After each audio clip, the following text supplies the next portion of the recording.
Tu tem um Livina, tá com esse barulho aqui, ó.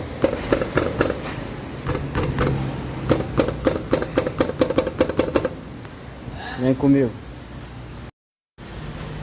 Tá aqui, ó, a folga é aqui, ó. É na pinça de freio. Ó.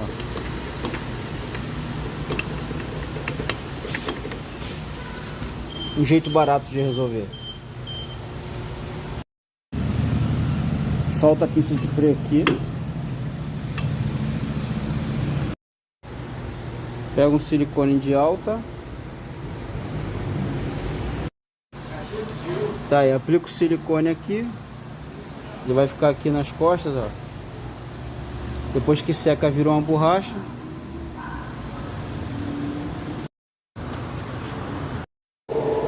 Coloquei a roda no lugar.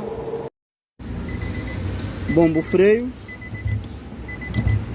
até o pedal subir.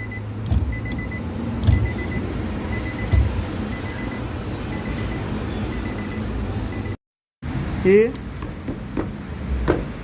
problema resolvido. Acabou aquele plá, plá, plá, plá, aquele chocalho. Aí, ó. Tô batendo devagar não, ó. Padrão. Bom, esse Nissan é do meu amigo Marcinho, lá da Academia da Fé. Eu andei com ele, o carro tá bom, né? Acabou o barulho. Agora é ele andar e me dizer se tá ok. Padrão. Aí depois eu passo um vídeo mostrando pra vocês o que ele vem falar, né? O que ele vem a falar. Padrão.